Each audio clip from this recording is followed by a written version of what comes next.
Okay. Have you checked the attached file, the exercise for practice? Okay. Sorry. Let's just check one or two questions. So I think because as I mentioned last week, if we try to solve more problems in class, I think we don't have much time. So I think I prefer like maybe one video for one problem. I think because mostly, although the question maybe seems simple, the how to solve is I think to what happened? Okay. So I think how to solve is I think a little bit more time. I think the cable not stable. Okay. Okay. So last meeting we discussed when we have this kind of like a monument and we want to know what's happened on this base, okay, the stress on this base. Okay. The base has this shape and it has a hole, like a rectangular hole. And the way we look at this stress, okay, the compressive stress on this base, okay, we call this stress as a bearing stress. So it depends on the shape, okay, or the area. Okay. So if you imagine like when you hammering nails, okay, so let me draw for you. Okay.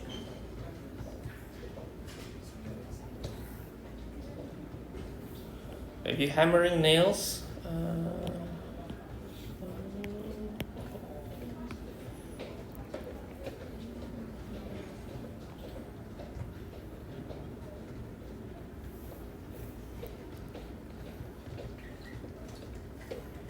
okay.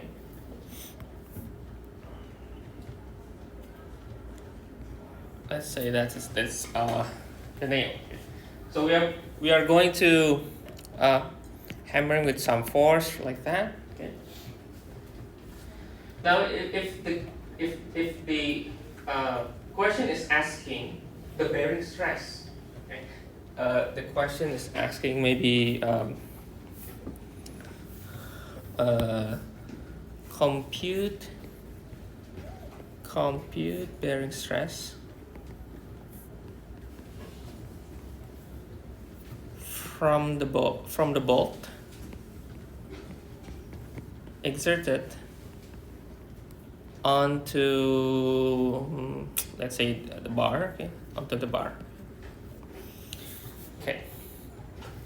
Now of course we start with the stress is the force or the P or pressure of, let's say, force defined by area, right?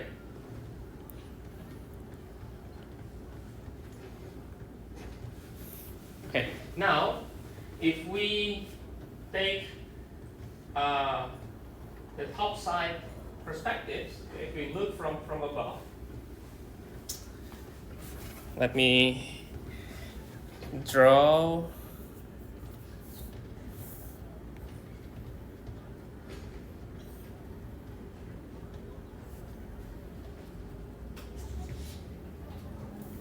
this will be how it looks like, right? Now, if I just draw the bar, okay, and then let's just cut into half so that you can observe clearly what's happening, and let me draw in an isometric view.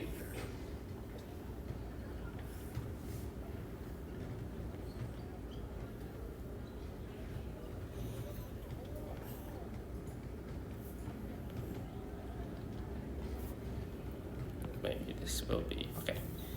And then this is the middle, right? This is cut half, okay? Just to help you imagine the bearing stress, okay? I think I need to resize this a little bit smaller. so that I can draw more clearly.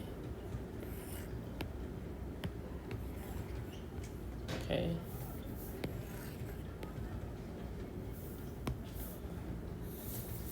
Okay. So imagine that the bolt will be put here. Okay. Will be goes inside. This is cut half. So if we describe this in another point of view,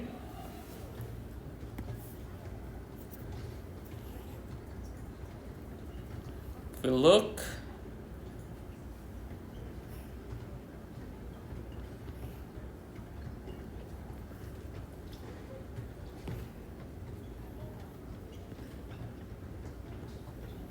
this is how much area that the bolt will exert, right?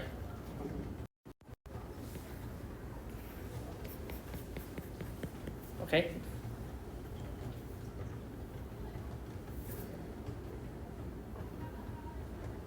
So the area that we need to put into this A for the formula, which area?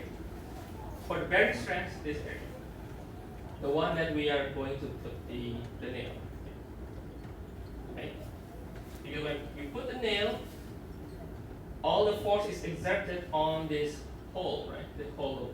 Okay? So the area.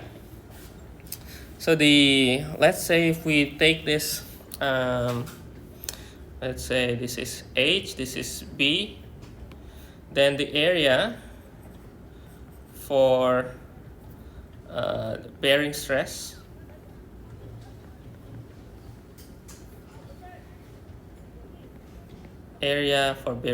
let's say A, and with the subscript B, this is B or base height or whatever number you have in there on those rectangles.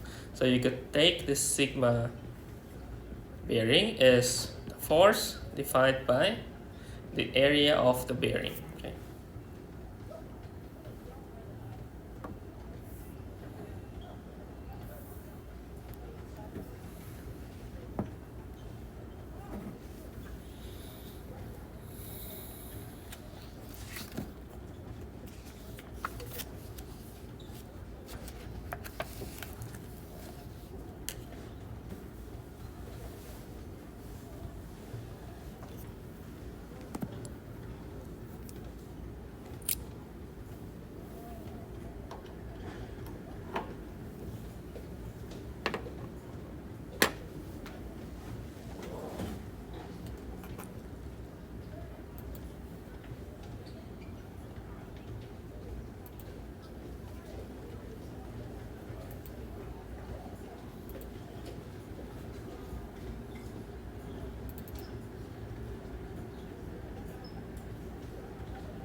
Okay. Now the next sections, after we learn a little bit on stress and normal stress, okay, is the strain. Okay, so I will go for strain first before we develop some definition on shear stress. So we go for the strain. Okay, this is called strain.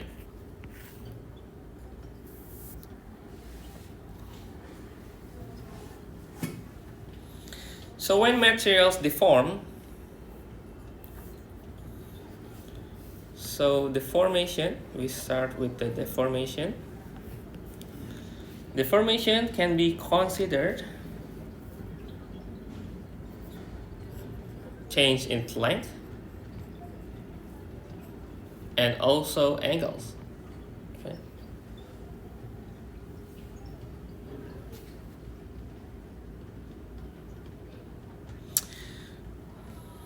Okay, so imagine the axial loading that we have learned before.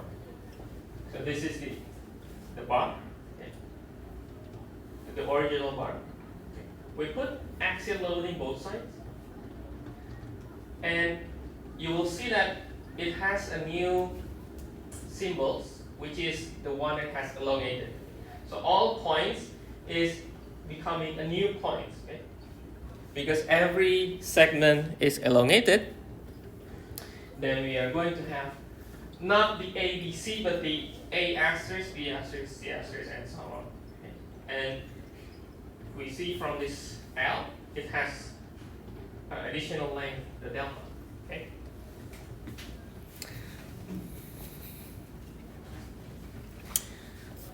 Now the definition for strain, we usually write strain with the symbols like this. Let me write.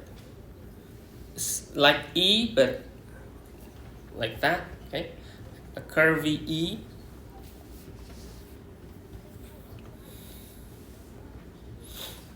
So the average, okay, the average strain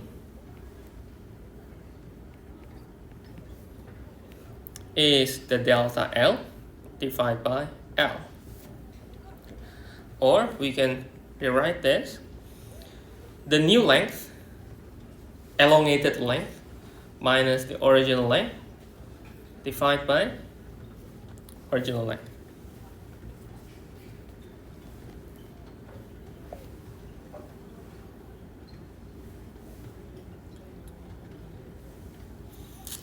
And of course, this is, if we imagine that if this happens to be elongated, which means that it will add more length. So we can call also this part here, the strain is a tensile strain. Okay? The difference is just if when you have like minus, it will be a compressive. Okay? So let me just write here, the E positive becomes tensile strain, and if negative, this is a compressive strain.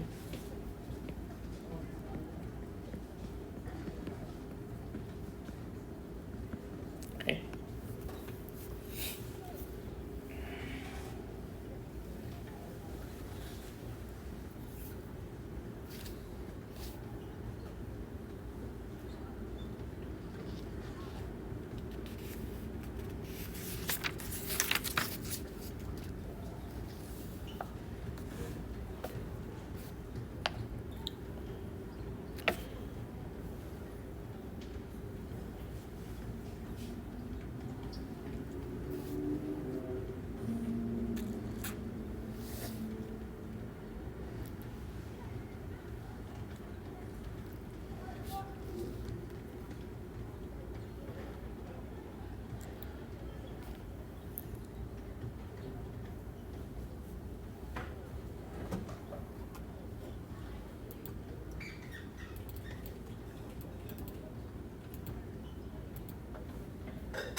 Okay, now let's look on this some example here.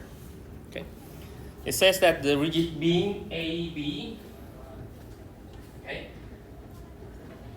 this is the rigid beam, the horizontal one, AB, and the rod BC. So there's a rod here, and the rod is strain free, okay. And then determine an expression for the average extensional strain, which means this the average strain in rod BC as a function of the angle theta here. So imagine that this will be going like that. Okay? And it has some angle. Okay?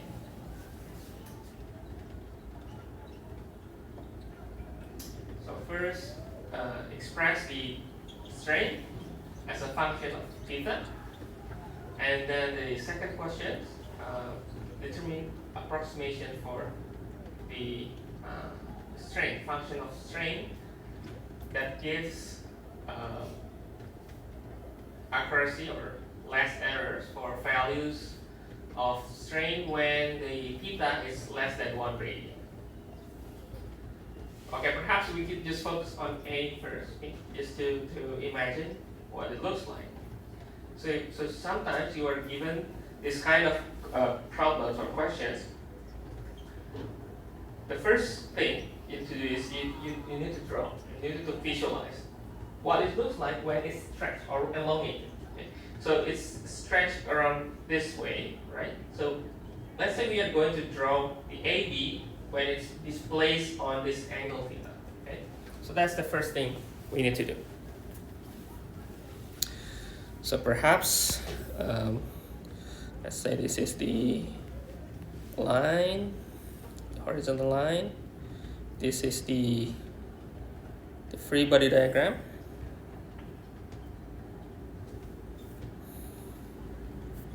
Okay, so the A still A, it doesn't change. Okay. Or maybe let me take a little bit down here and make it more horizontal. Okay. And then this will be theta. And B originally from here, okay. And then it's move there with the angle theta, and this will be the new B, okay. And it has this height and also this distance, 3A and 4A.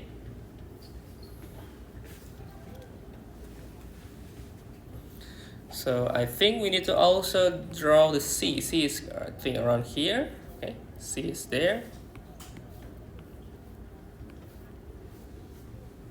And then let's take the distance. This one is 3A.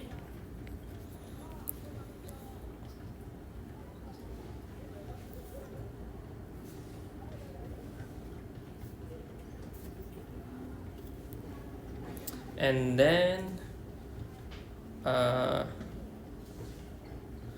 let's say we have an additional distance here. Additional distance.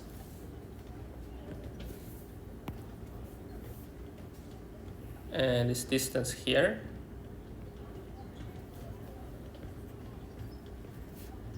So let's say the distance, this one here is B asterisk, small b, and this one is small c with asterisk. Okay.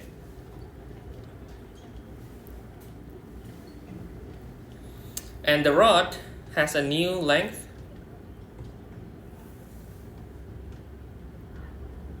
Okay, the new length.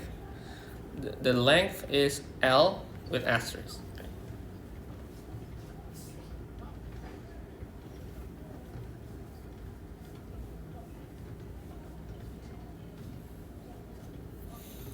So let's say the original figure is L. Okay.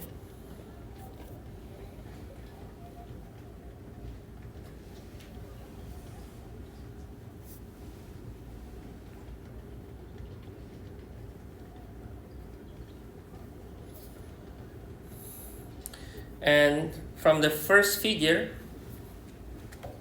we know that 3A, 4A, and this triangle is should be 5A, right? Here we can write that. We can write that first as our original information, so 5A. Okay. Now the strain, we could write first as for the rod. Okay. Strain. Let me write strain for the rod BC is the change, the new length minus the original length divided by original length. Okay. Now we need to develop a formulation for the new length. Okay. And we will get this new length from the angle, right? From the triangle, and then we need to take the angle for the C and B. Okay. probably C asterisk and B asterisk.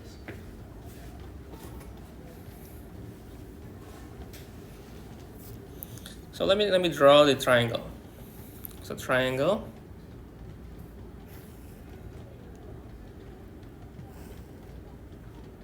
Okay. This is A. This is C. This is B. B asterisk. Okay.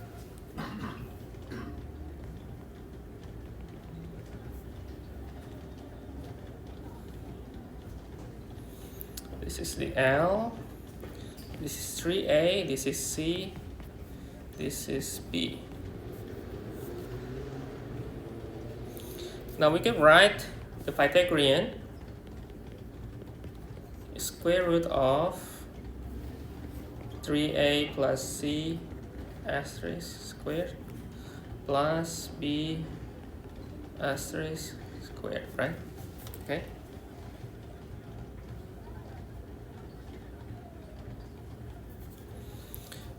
Okay, now we know this is the angle theta here, and this is also theta, right? So we could write the C is what? The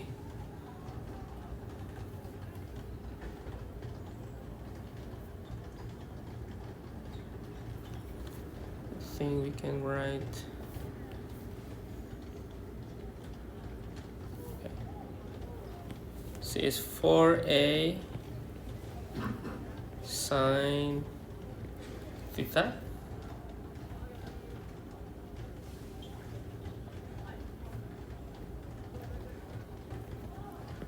And B is 4A cosine theta.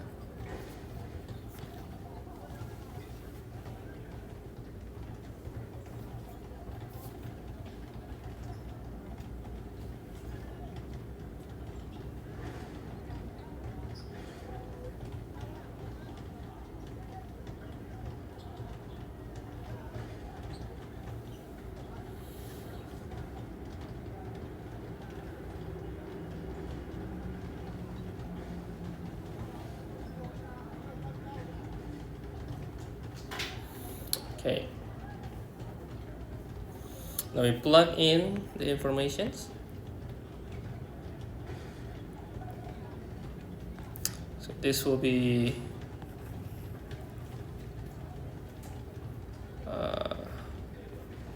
3A plus 4A sine theta squared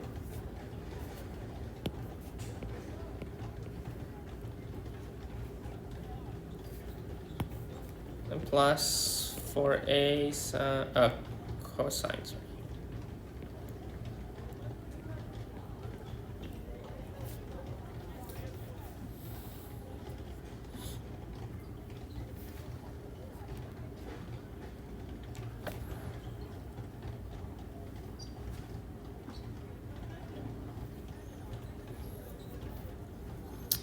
Now this will be 9A squared plus 24.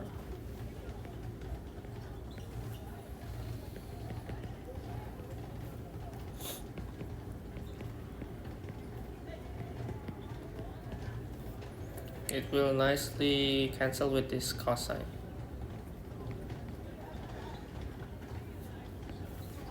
So this will be 16A squared. Okay. And plus 9 is 25, so this will be square root 25 A squared plus 24 A squared sine theta.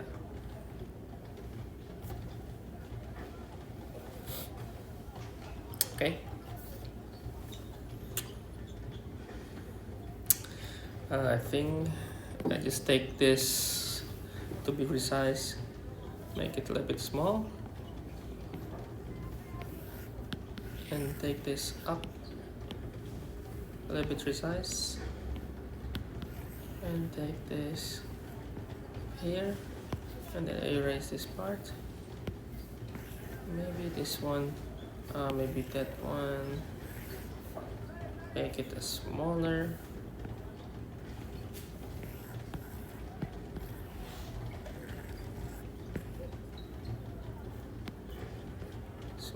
Smaller, okay. Okay, now the strain as a function of theta, we could write with the original equations.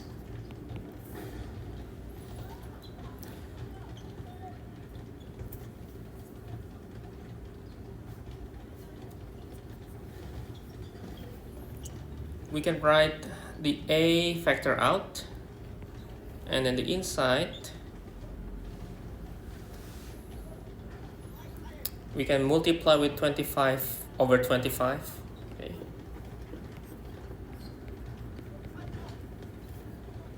So that we could have, this is going to be 1 plus 25 over 24 over 25, and then sine theta, right? And then minus L is 5a over 5a. So we can cancel this a like that.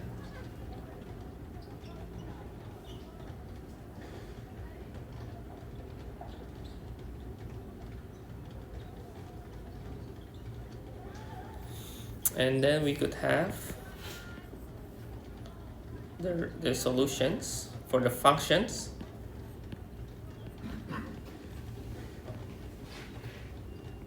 Okay. That's the functions for the strain, okay, in terms of theta.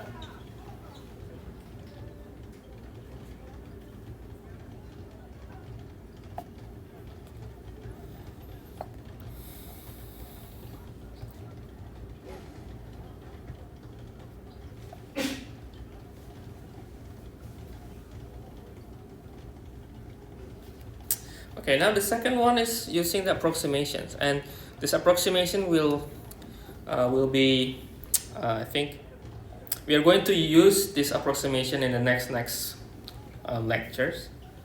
So let me go to the next slides, or if you want to write first, you can write.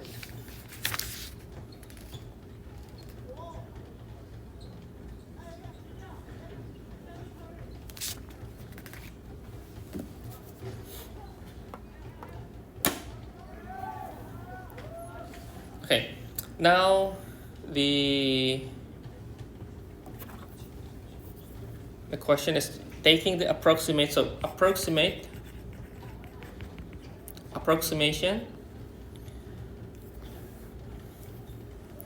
of the function for the theta that is really small, or this in this case is if this is less than 1 radian. So if theta is really small, less than 1, then sine theta will be going to be approximately equal to its angle. Okay? You could try and get that approximations.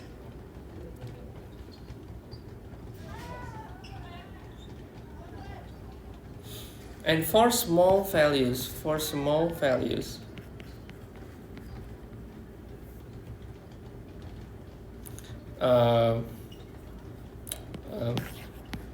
let's say consider 1 plus beta with beta is really small. So for small values of beta,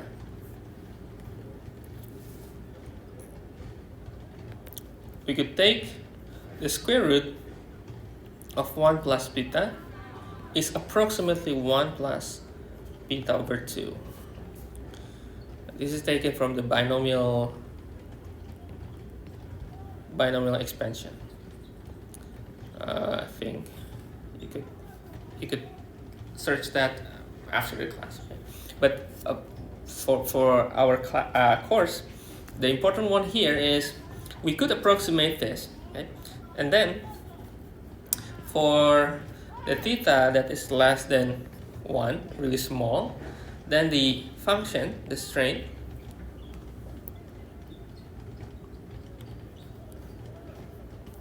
let me write the function first from the previous equations. So 1 plus 24/25. Okay. Now this can be written as, can be approximate as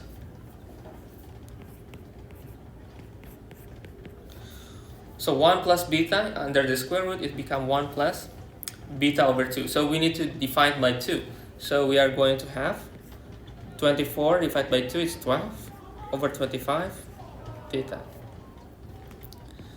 This is when the theta is really small. So we could have these approximations. Okay.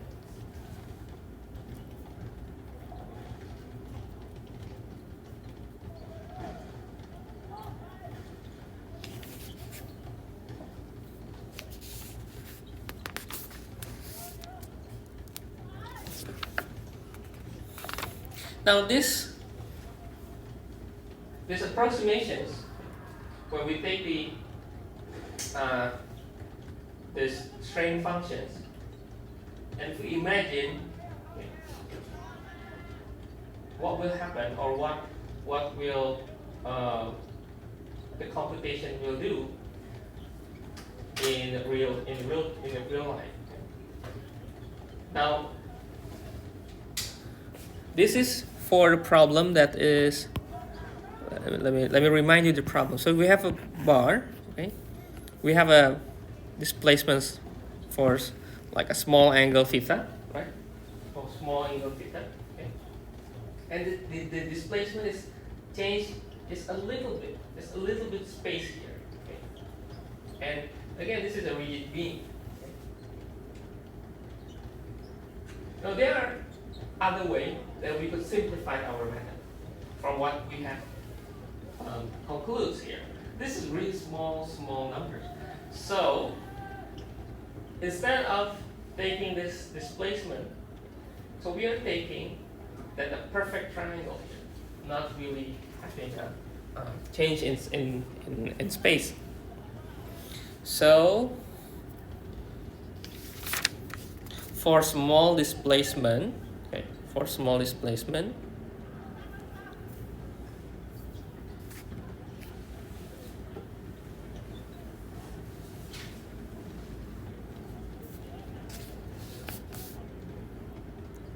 okay, let me write in a new paper if you have finished this part.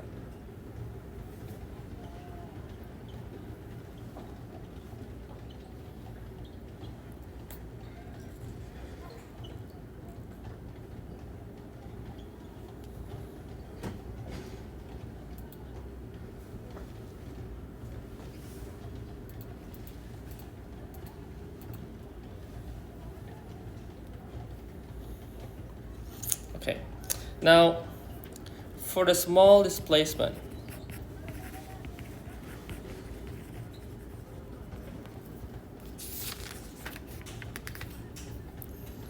we will get the small strain behavior.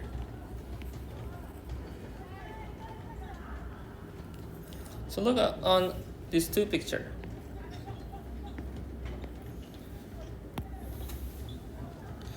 What we are doing before, in the previous page, we move this beam. Okay, there are small displacements, so it's not really vertical. It's a little bit going over there. Right? Okay, so this is actual displacement. It's really small. And then the second picture is the displacement is approximated in a vertical. And of course, for the small displacement, these assumptions or simplifications will really helpful for our computation process.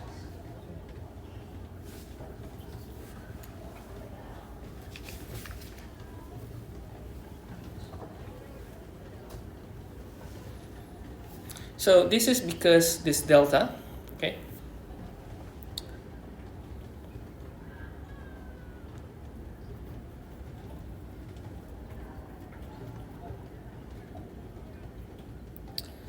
let me check. So the delta B, the displacement of B, is really small. It's smaller than the L, okay, the length. And also the displacement is small, really small compared with the distance on the beam.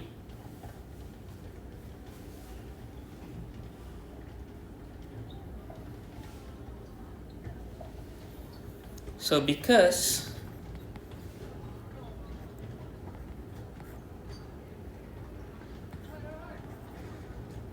this is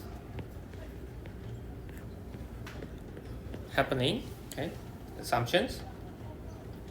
So assumptions, this is assumptions, assumption.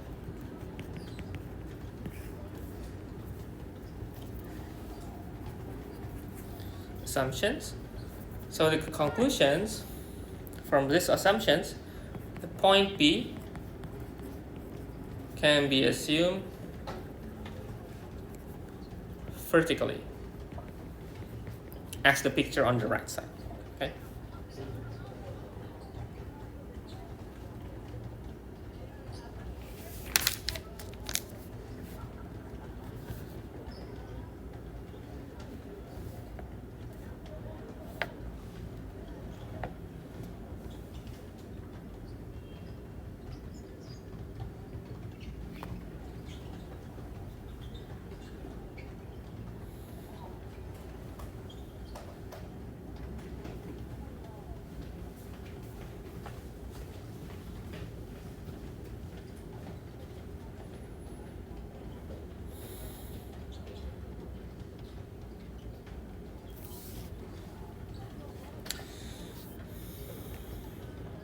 So the strain, so let me just write for some small notes here. For the strain A,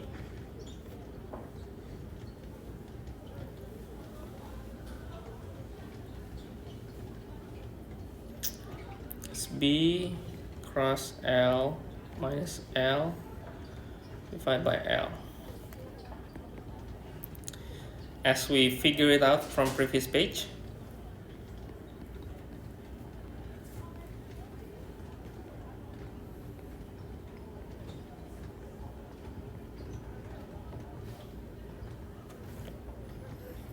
Divided by L.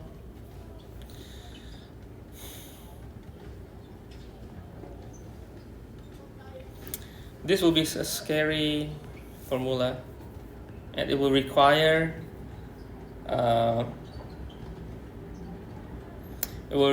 some series expansion for sine inverse and tangent inverse.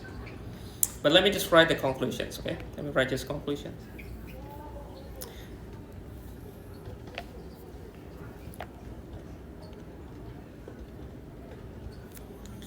So approximations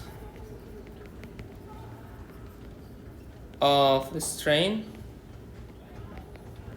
is displacement B over L.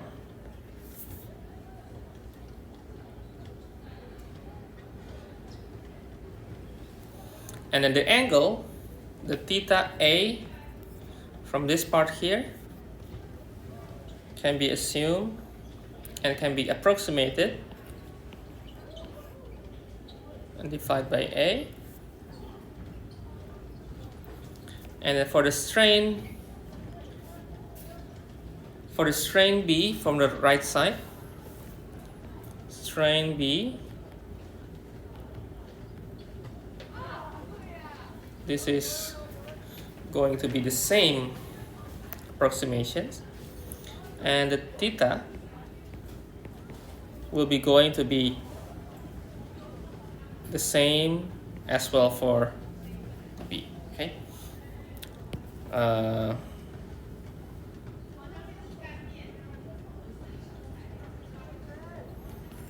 let me maybe write why this is the same. This is because for small angle, if you remember that the theta from this theta A here, we could take the sine form, and we take the sine inverse.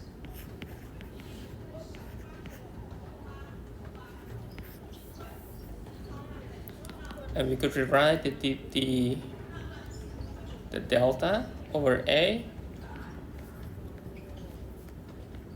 And we are going to have, this is the sine inverse, the Taylor expansions, if you remember the calculus. But this is not important in mechanics. This is just for proving. Okay? And for the strain B, we are going to look at the tangent.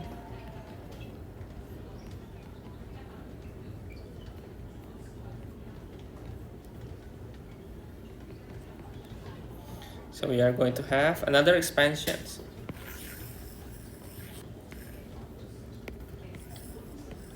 Okay.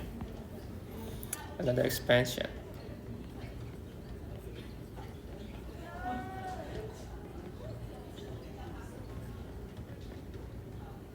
And for tangent inverse, it's all plus plus. And that's why, at the end of the day, both of this displacement for each small angle is the same.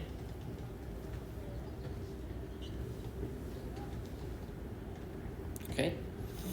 So our assumptions for this displacement here, to make it vertical, is mathematically correct. Okay, we can make it happen.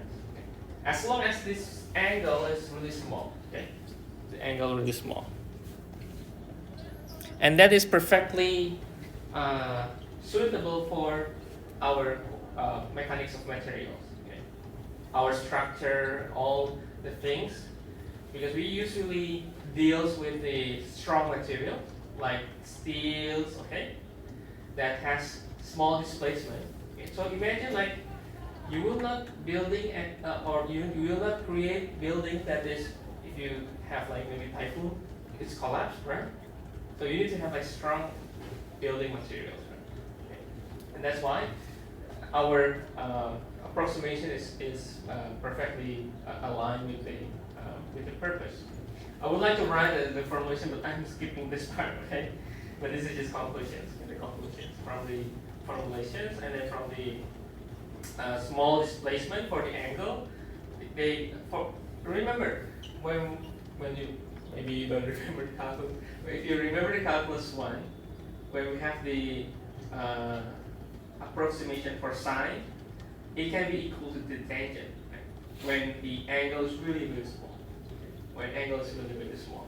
That's why the sine inverse and the tangent inverse here, they got the same or similar approach. Okay, similar approach.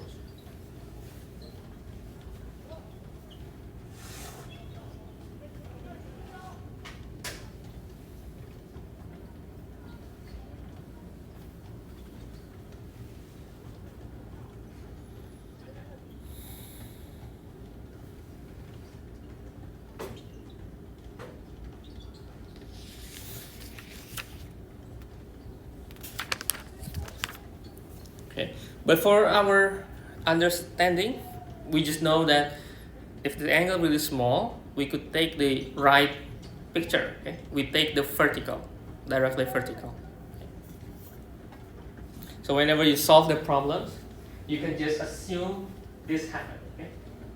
Okay, you just draw the triangle.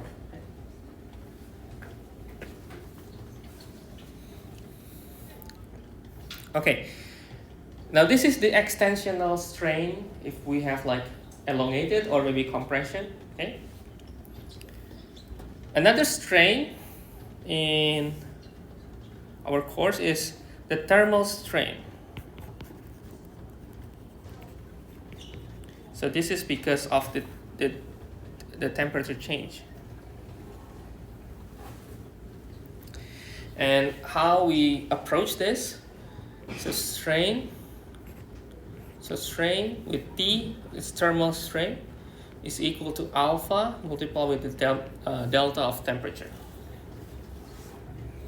The alpha is the thermal expansion coefficient, right? So alpha is the coefficient of thermal expansion. And delta T is a change in temperature.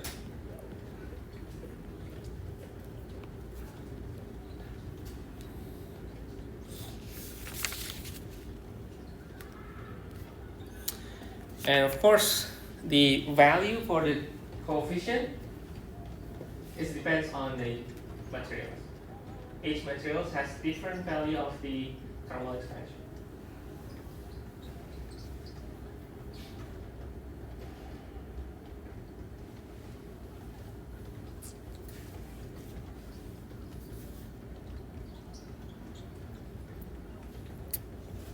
If you see this cube, if we, well, let's say another assumption that we are having uniform change in the all axis, in all dimensions, because of this thermal strain.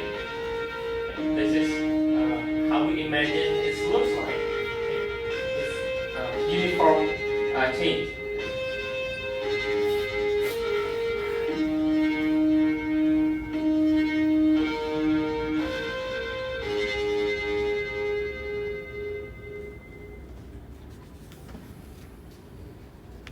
Of course, the delta T can be positive or negative. It depends on the condition. Do we need to take a break or no? Up to you.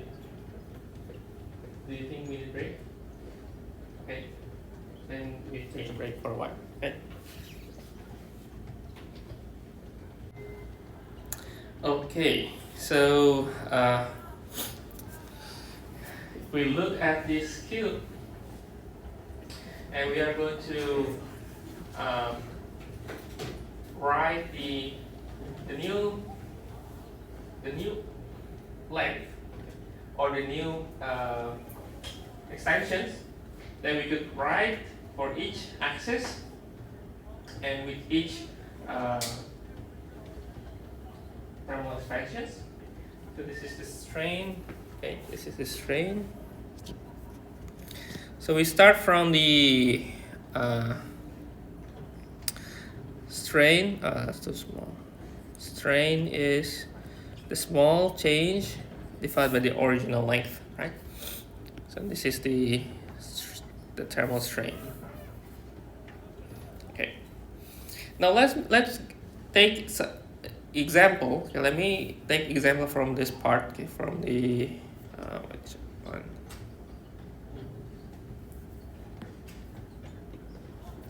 Let's take this example. Okay, where is it?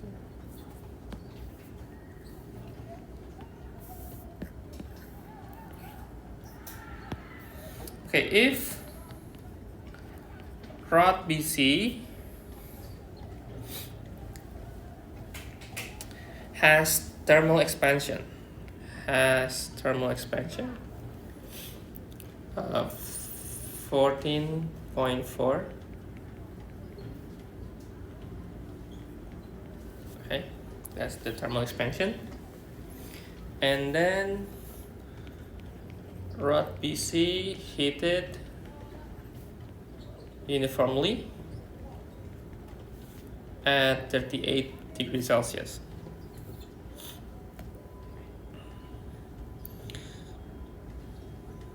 The question is the angle. So first, the strain for the thermal, so we just multiply these two.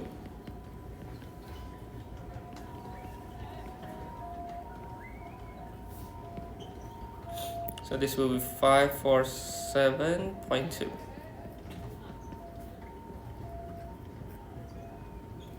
And remember, strain is dimensionless.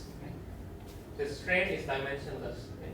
Because it's millimeter or meter or length divided by length. So it should be dimensions.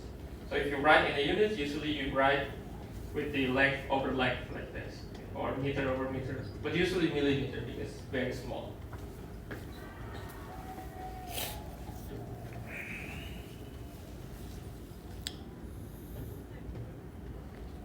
Okay, and then we know the expression. Let me just copy this expression here. So the approximations from the previous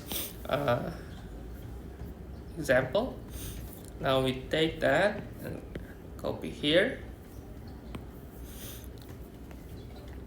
Now the theta is 25 over 12, and then multiply with the E, right? The E is the strain from the thermal. Okay.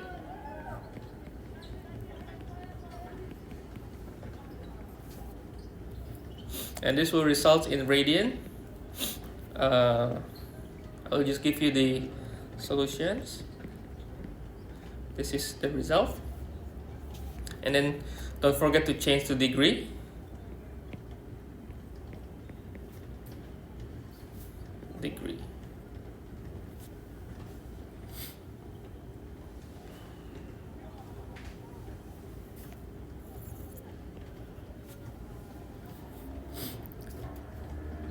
And then if we look that the solutions is, so that the angle is really small, less than 1, right?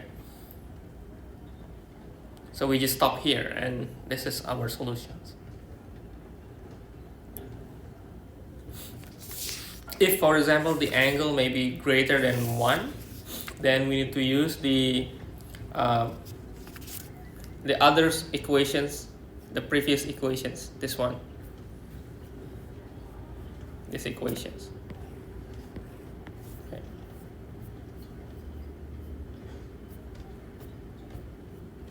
Okay. So a typical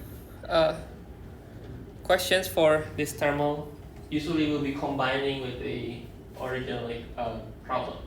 So maybe they have like the same problem, and then calculate if there is a thermal strain or thermal expansion. So that you need to calculate that also. Okay.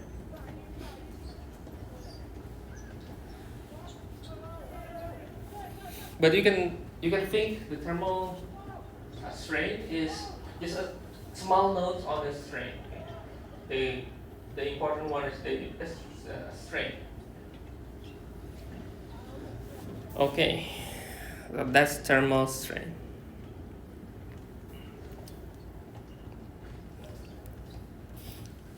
Now the next part is the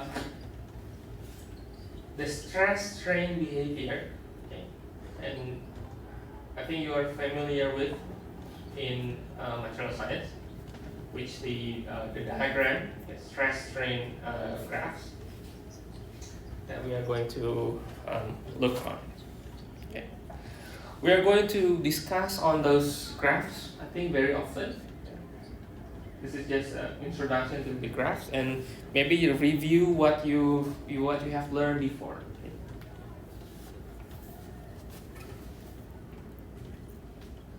First of all, how do we get this strain stress diagram? We get from this kind of machine, right? Well, the picture is very old. Do you know what machine is it? Yeah, tensile testing, right? Have you seen the real one? Have you seen the real one? Okay. So I think every machine will be slightly different, but the similarity is how they how the samples treated. Okay? They will have like this clamp, okay? And they will have certain standards. Okay? Usually the standards. Okay, so this is a testing machine, tensile test machine.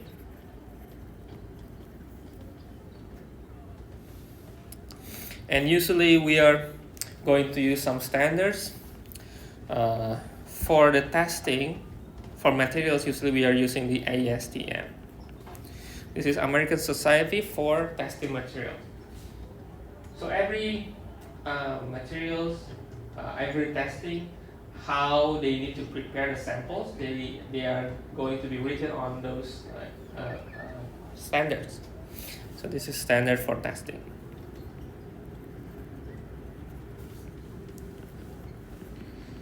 If you are going to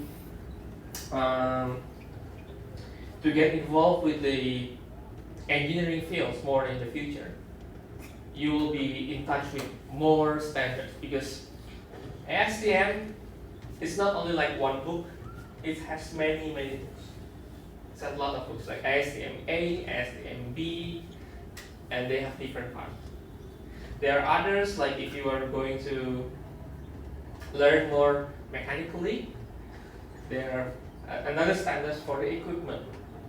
So this is for the testing materials. Okay.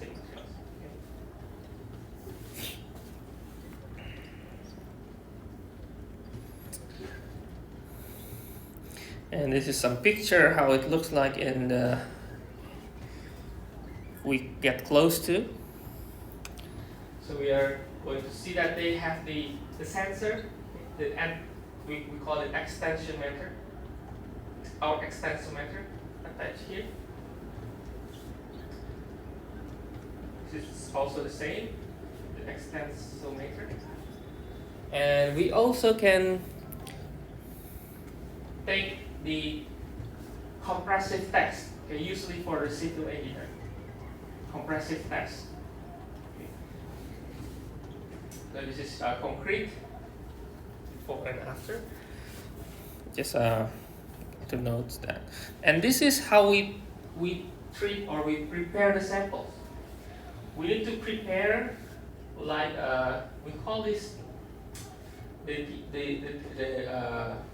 dog bone sample, because it's like a bone for dogs. Usually, some people make the nickname for this type of samples. So we need to have this shape here. This is for the clamp. Okay. And we need to make sure that we have the standard length. We call this length. Anyone know? Anyone know what we call this length? Yeah, the name, the usual name for this length here.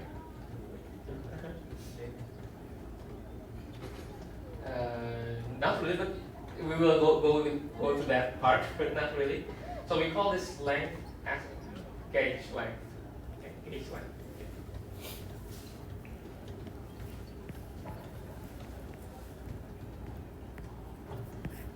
So the length that we are going to measure, how long it will extend, is this length. Okay. So they design very specific, very precise, to make sure that what will happen here is really the actual force that applied between this point. Okay. So this is how we are going to. Well, of course, every design has a flaw, but we need to make sure the flaw is minimal.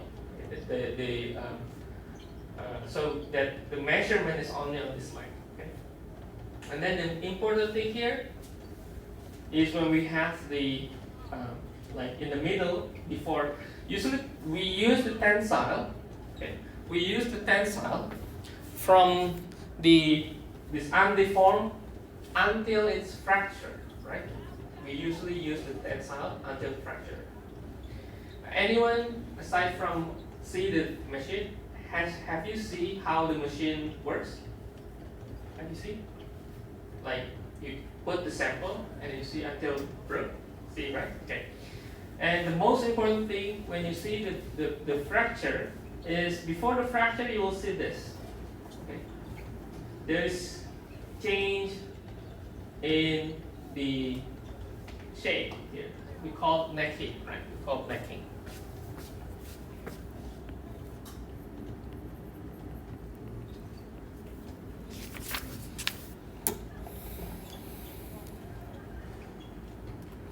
and that necking will be important, will play an important part. Okay.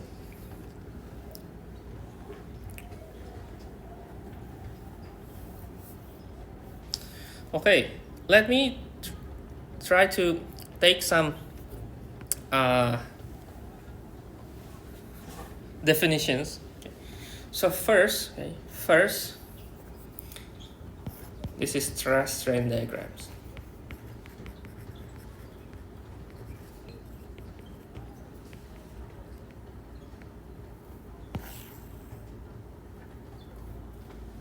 So first is when we plot stress strain, we are going to calculate each of them, right?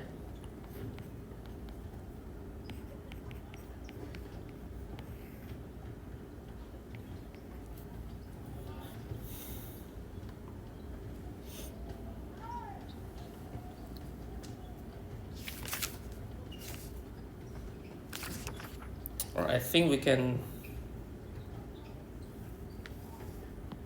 just take it into the diagram here. Let me just go straight away, give you the diagram.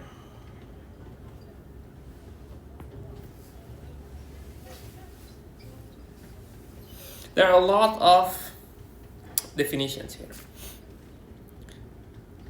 but let's start from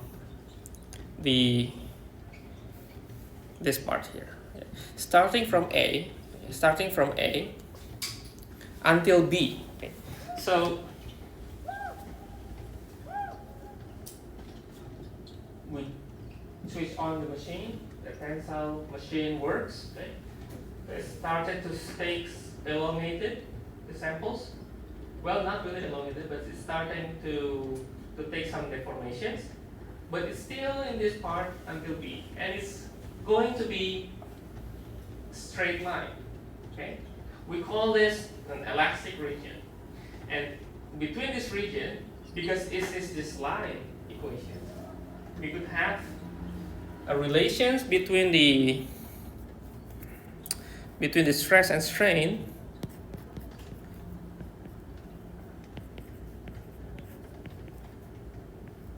with the E, or Young modulus,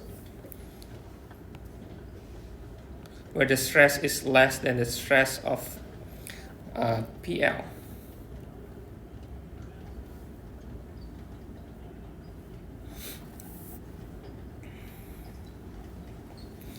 The PL is called the proportional limit.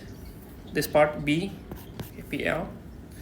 PL is for proportional limit. We will talk about that later. Okay. But this is just to note that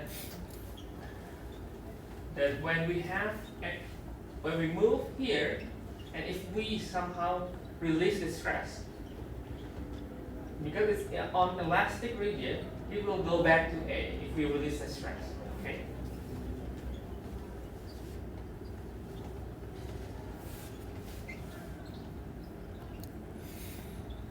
So you need to review and remember what the elastic behavior means. Okay. Elastic behavior is when you put stress, deformation, but when you release, it goes back to the original shape. Okay, but that's Young modulus.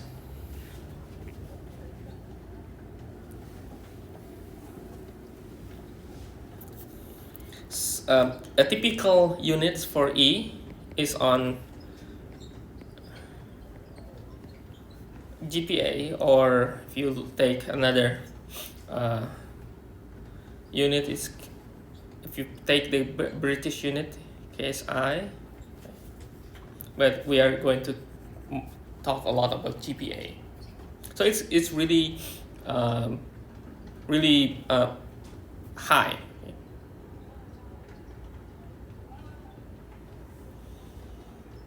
Now what's happened from this part B? Okay. So after we go from A to B, okay, what's happened in B? It's going to, let's look at BCD. What's happening? It's like something happened there, right? something happened. Do you know what's happened? Anyone want to answer?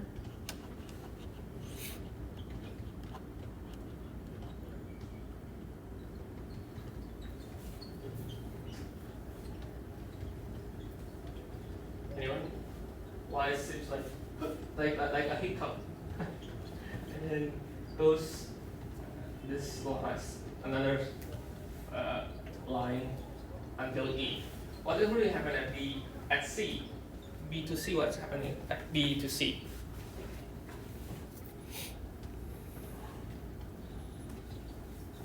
It reaches yield strength. Yeah, we call this yielding. Okay, we call this yielding. So yielding, this one. Okay. So this is from A to B, right? And then B, let's say B to C, start to yielding. So we could say also this part is elastic region, right? Start to yielding, or this is a yielding. But there is some parts that on C and D is like something there, but because yielding is from B to E. Let's start from yielding. Okay. So yielding. Let me explain yielding first. So yielding is a smaller increments or smaller additional in distance. So smaller increments of load required to given increments of elongation.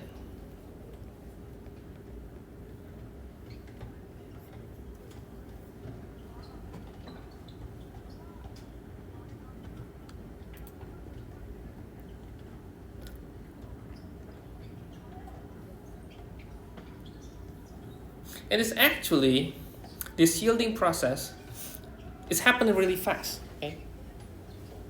Well, if you look closely, if you remember how to draw the stress-strain diagrams, typical stress-strain diagrams in material science, this part here, the line is small, right? Do you remember in your material science course? It's really small here. But this is not proportional, but it's supposed to be really small. So this part is actually what's really happened is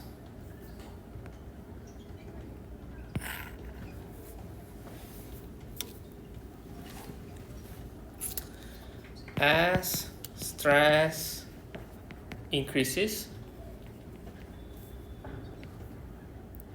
the hiccup jump on that stress strain diagram is because, let me write, the grain boundary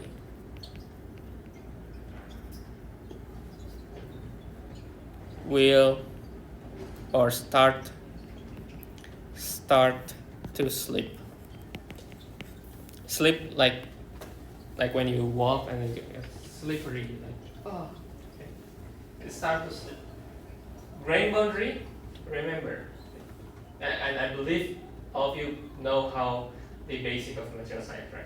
So every materials, especially for if we talk about metals, okay, they will have a set of boundary, right? And each of them will get the grain, the grain. Okay. So if you talk about this, right? If this is a grain in the material, this is the grain boundary. Okay. What's really happening is, if this is going to slip each other, that's why it's getting like a hiccup, like a jump. Okay.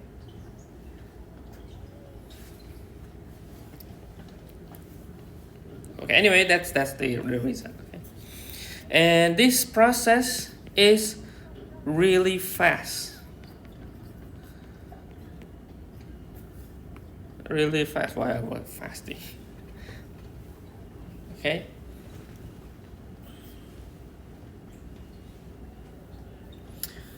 Well, I think for this one, maybe later I will give you some additional notes or additional informations. Okay.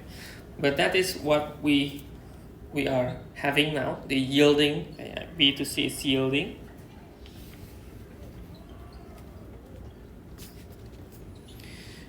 So D to E, it's still yielding. So it start to elongate. So this is elongate without stress.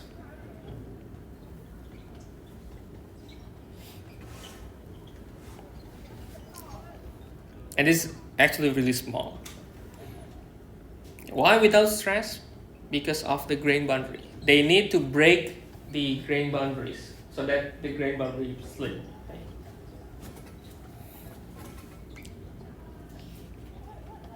And then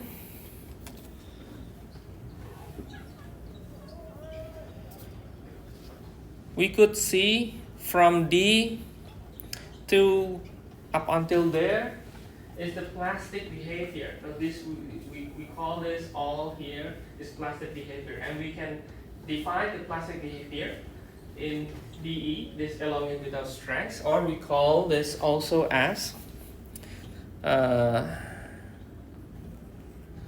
perfect plastic behavior.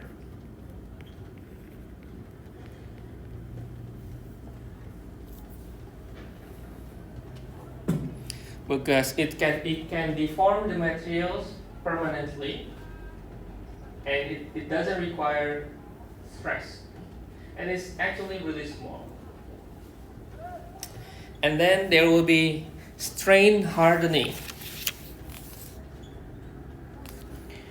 So this part E to the F is strain hardening.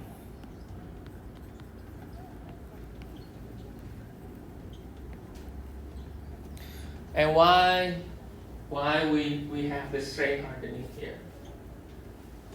Oh, it's already here. Strain hardening.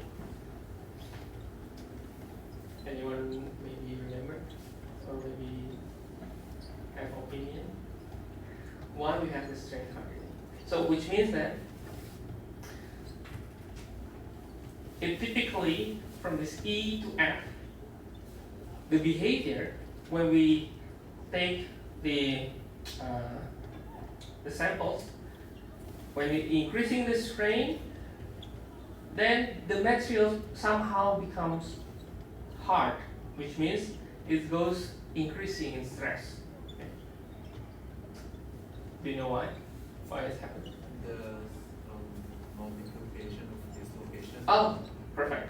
Okay. Dislocations, that's the key. So, in some materials, okay, we have imperfections, right? We have the crystal that is not perfect. So we have defect, and we have defect. One of the type of that defect is dislocation. When we pull the sample, this defect also move, right? Also move.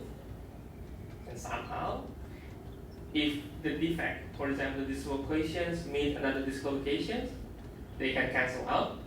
And for some reasons, because of that defect or dislocation, when they move, the implication is it's going to be hardened in a macro level. If we see from here, it's become hardened. Okay, this just to review your material science one. Okay, so we have strain hardening. And then we have necking. That is when we see the previous picture. So it's supposed to be, so it has that, supposed to be here, but in the middle, I think I need to make it more bigger.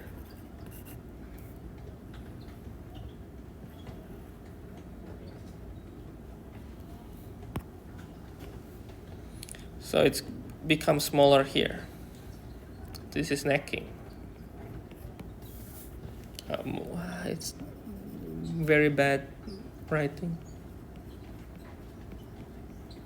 Okay, necking.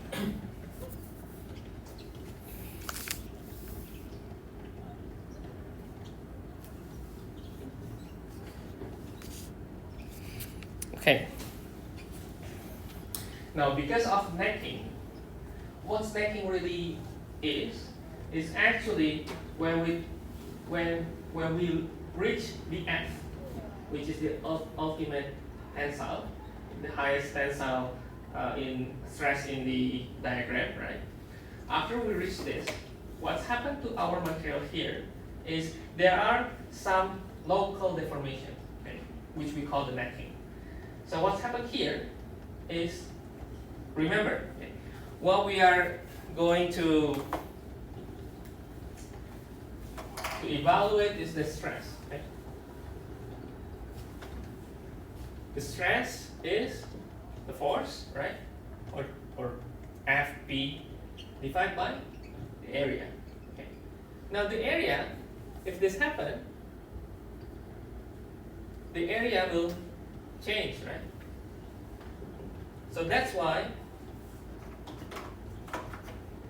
it's actually going to be going down here because of the change in area.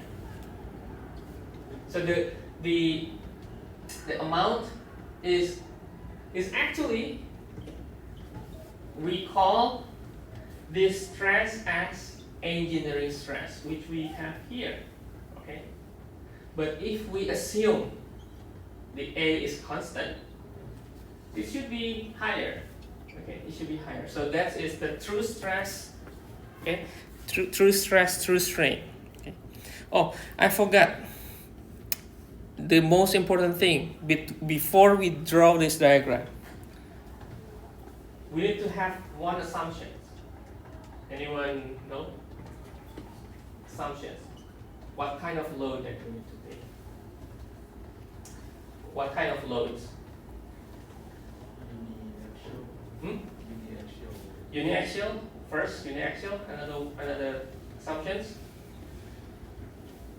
The most important one. Okay. It's related to time.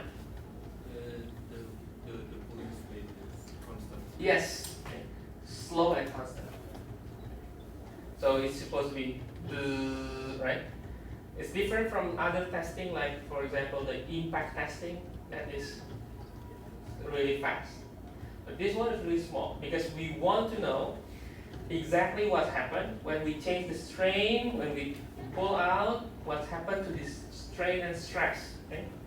So one by one, okay? One unit by one unit. Okay? So assumption,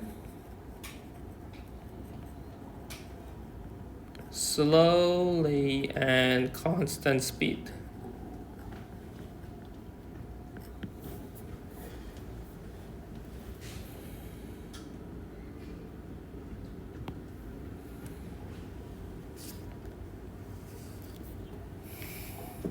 And then we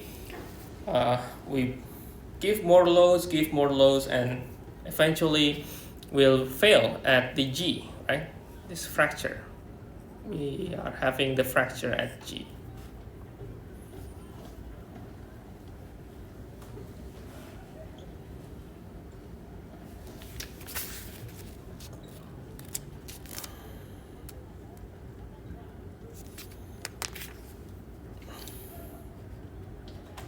Okay, this is atypical for example, steel or any carbon steel alloy, that kind of material.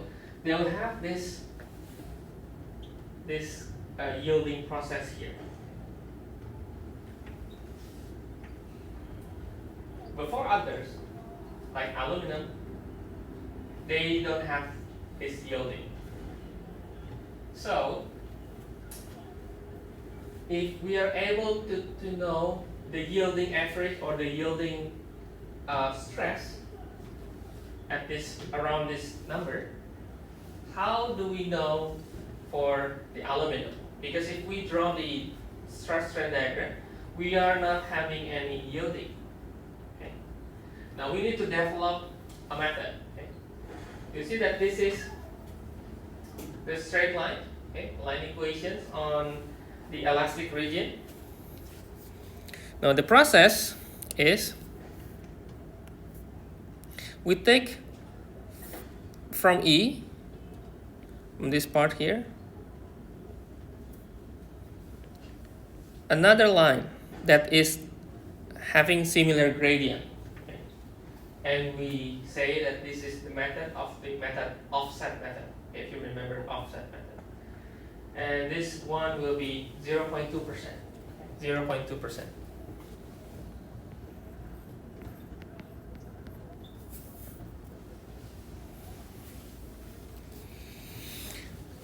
So in actual proportions, this one is supposedly to be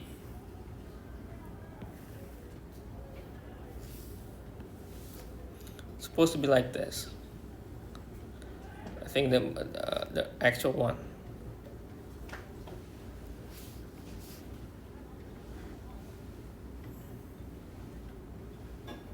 Okay, like that. So we take the line and we say this is let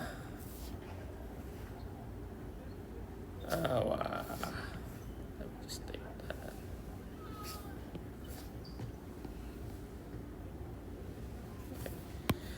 And this is around 0.2% or 0.002.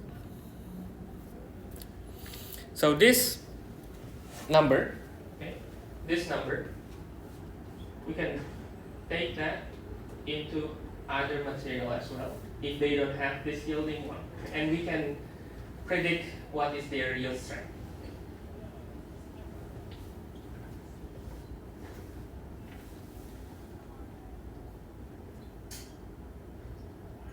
So yield strength, I forgot to mention more about yield strength. So this part is yield strength, okay? This part is yield strength. So what does that mean? The yield strength.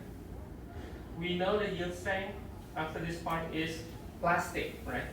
Plastic behavior, which means if we take the stress higher than the yield strength, if we release the stress, the materials will not going back to the original form. Okay, that's the important part for the yield strength. Okay. Okay.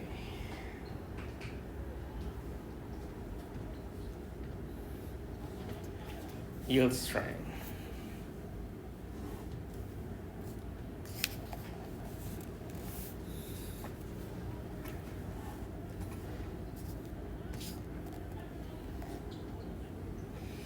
And then to calculate the true stress, true strain,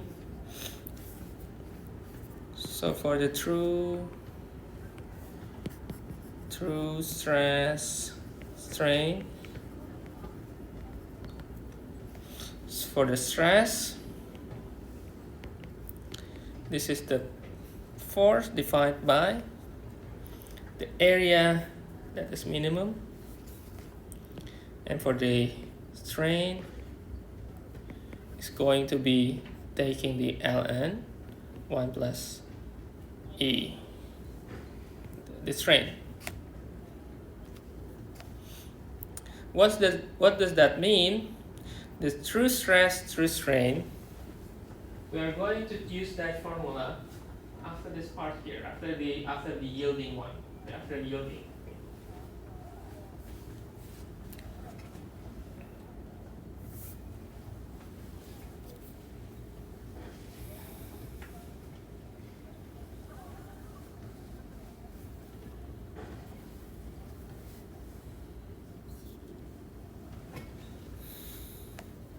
Or the true strain can be expressed in terms of change of the area.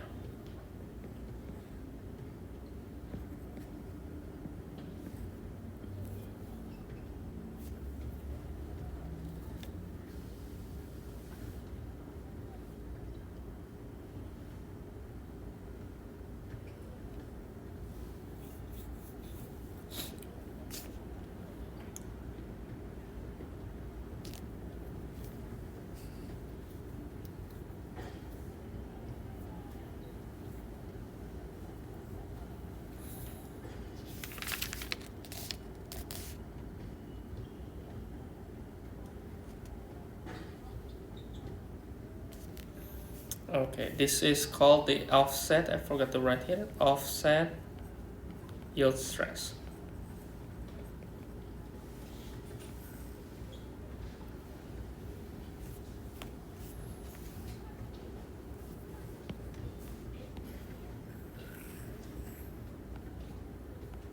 And that is really helpful for materials that has no specific yield strength.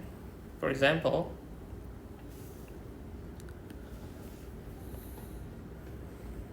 like that material. Okay. We are not sure which one is our yield. And the way we take approach is taking strain 0.2%, take the straight line, the same gradient, and that will be our yield strength. So that is the offset method. So maybe around here. And take that around there. And we take this as our sigma yield.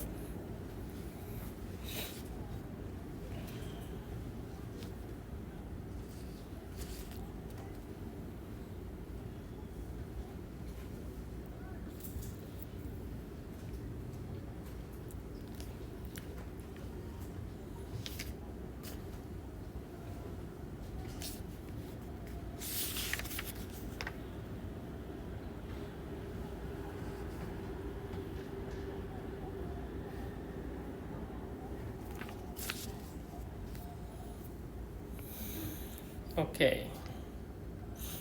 Now last note, I think.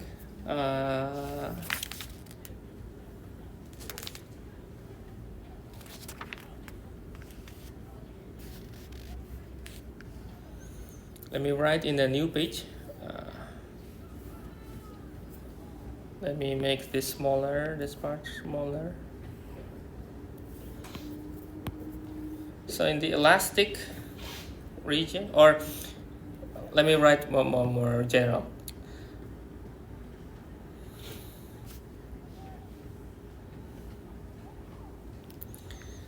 So the most significant property,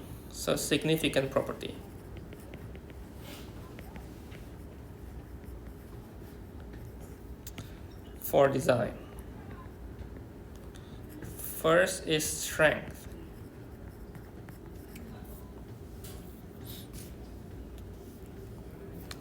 What kind of strength that we would like to observe? First is probably the yield strength. Perhaps we want to make sure that the material is not deformed at all, right? We need to make sure it stays as it is. And then the second one is the ultimate strength.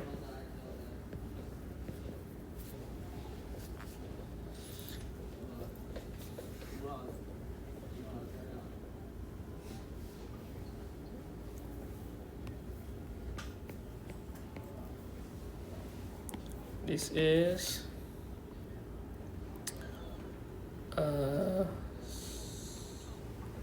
strength required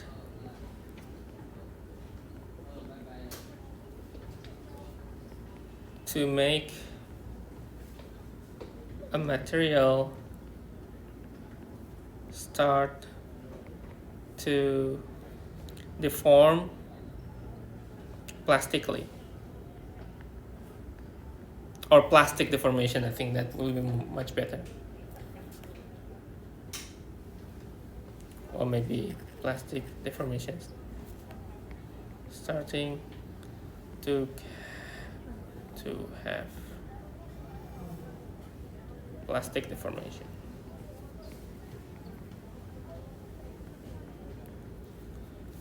And then the ultimate strength, or sigma U, is the maximum value of stress that material can handle.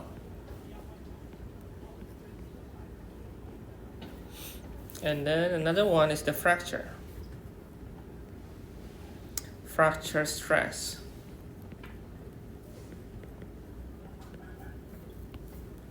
Or sigma F.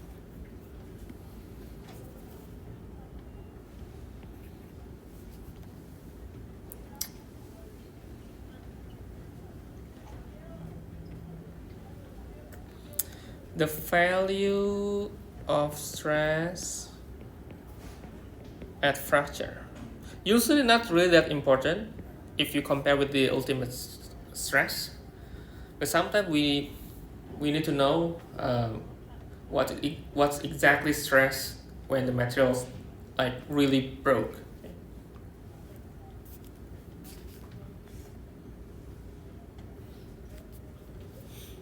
That is strength. Okay? Strength. The second property is stiffness. Stiffness.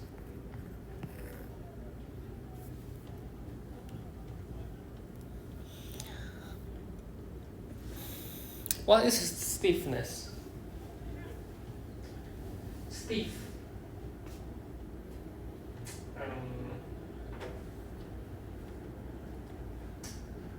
Maybe you know what stiff means?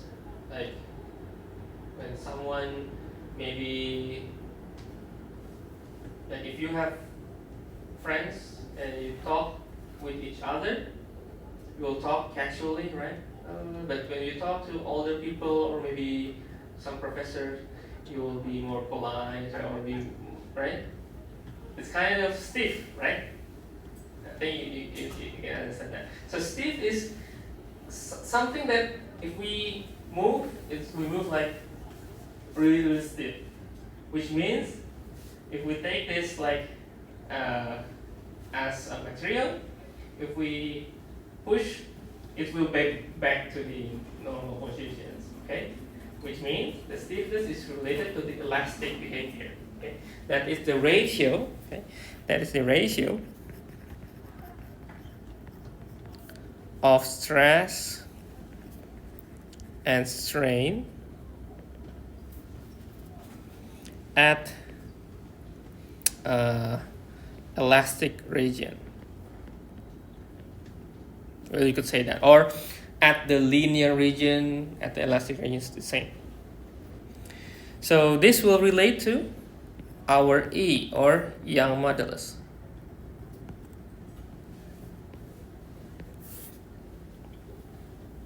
So to represent the stiffness, we are going to use the value of the E.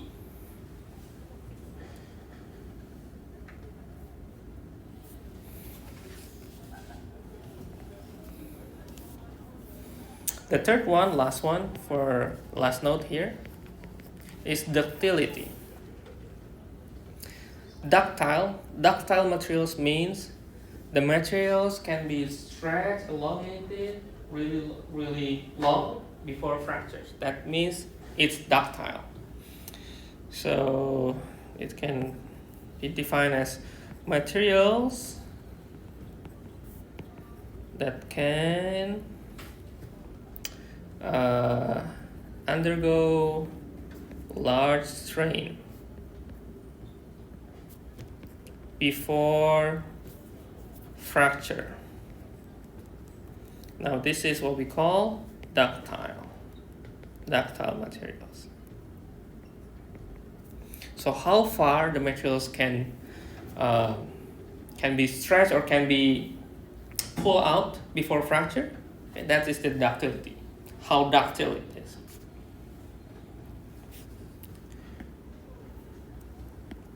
So they are ductile and brittle. Okay, so ductile is easily to be stretched out, and brittle, when you stretch a little bit, it's already fractured. Okay? Like a ceramic or refractories, if you remember. Okay. So I think this will be the end of our class for today. Okay, this will be the end notes. We are going to continue a little bit on this ductility, especially this is also related to ductility in polymers, so it's also related to your polymer course. Okay, so I think that's all for today's class. Okay.